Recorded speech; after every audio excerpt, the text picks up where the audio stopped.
Di tahun depan, Juni 2023, pemerintah Jokowi ini akan melarang ekspor biji bauksit. Sejauh ini apakah sudah ada roadmap mengenai industri hilirisasi bauksit ini? Itu yang saya masih menunggu, Pak. Roadmap, tahapannya seperti apa.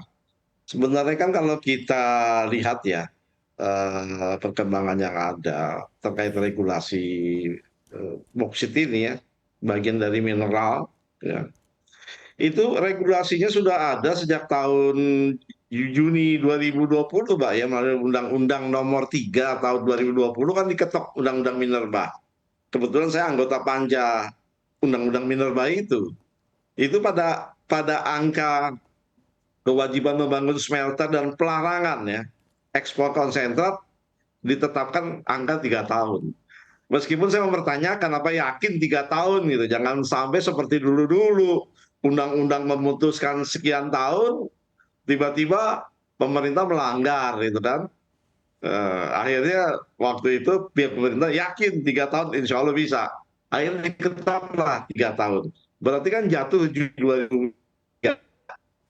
Sayangnya dari sejak diketok sampai hari ini, saya belum begitu melihat roadmap.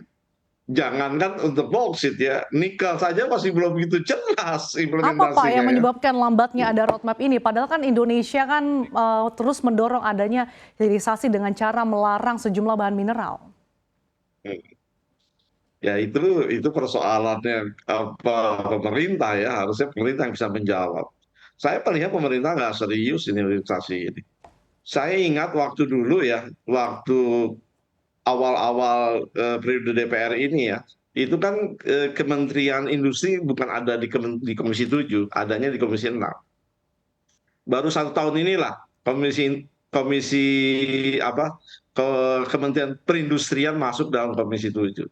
Jadi sebelumnya kalau kita ingin membahas hilirisasi nikel, bagaimana roadmap Kementerian Perindustrian ya, waktu itu dirjennya nggak pernah datang gitu. Yang ada cuma dirjen minerba aja, nikel itu. Jadi sampai hari ini nikel kan yang kita ekspor masih nikel pig iron kan, dan juga apa ferronikel yang kurang lebih 4-8% kandungan nikelnya.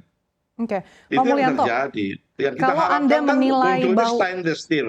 Ya, Pak Mulyanto, kalau Hmm. Anda menilai bahwa Ya, tidak ada keseriusan hmm, pemerintah dalam mendorong hilirisasi ini, karena tadi ya. nikel saja hingga saat ini belum ada roadmap, tapi nantinya dengan adanya roadmap, sebetulnya apa saja sih Pak yang patut dicantumkan dalam roadmap hilirisasi ini khususnya bauksit, terutama agar investor berminat untuk terjun di industri hilirisasi bauksit ini, misalkan saja horizon waktu roadmapnya, kemudian target pengolahan, penyerapan produk turunan di dalam negeri, hingga target ekspor produk turunannya. Ya. Harapan kita kan namanya roadmap ya, sudah mencerminkan target kuantitatif bersama timeline waktu ya. Jadi misalnya tahun 2003 misalnya kita tutup ekspor. Yang dilarang ekspor itu apa? Biji saja, atau metal grade bauksit juga dilarang, atau smelter grade alumina juga dilarang. Sampai batas mana pelarangan itu? Yang kedua, total jumlah ekspor dan serapan dalam negeri. Berapa sih jumlah serapan biji untuk di dalam negeri? Kalau seluruh biji kita larang ekspor, ya kan? Lalu bagaimana industri kita yang mulai mengolah ini? Berapa jumlah smelter yang ditargetkan? Lalu diferensiasi produknya sampai produk hilirisasi yang lebih hilir ya, lebih penuh. Kita harapkan bisa muncul aluminium dan turunannya, ya, Pak, metal solder dan sebagainya. Ini kan arahnya ke sana. Itu harus ditulis kan, dirancang kapannya itu harus kan hati-hati merumuskan itu.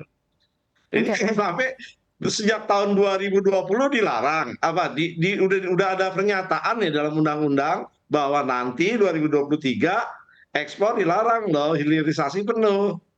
Ya, dari 2020 sampai hari ini kita tahu itu gimana perkembangannya. Tiba-tiba kalau nanti Juni langsung dadakan dilarang, nah ini jadi ya mengejutkan juga mungkin bagi para pengusaha ya. Idealnya tuh roadmap berapa lama Jadi, sih Pak ditentukannya? waktunya itu kan relatif Pak ya, itu kan Mhm. relatif gitu ya. Bisa cepat, Oke, bisa itu sekarang relatif bergantung kita mengintenskan mobilisasi intelektual kita ya, data yang ada. Bisa oke. cukup 6 bulan, bisa cuma 3 bulan, bergantung. Kan bisa kita revisi lagi ya, dan sebagainya. Pak Mulyanto, Jadi harus terkait jelas dengan ini, menjadi pedoman bagi para pengusaha untuk menapaki jalan itu, kan gitu. Pak Kita kan Mulyanto, tadi Anda seringkali sempat cabut, katakan buka terkait tutup. dengan serapan biji dalam negeri, di mana Asosiasi Pengusaha Boksit dan Biji Besi mengatakan bahwa puluhan juta ton biji boksit ini berpotensi tidak terserap dalam negeri. Tanggapan Anda, Pak Mulyanto? Nah, iya kan, selama ini kan data saya masih data lama, tapi kurang lebih 15% dari total produksi kita diserap oleh industri dalam negeri. 15%. 85%-nya kan kita ekspor.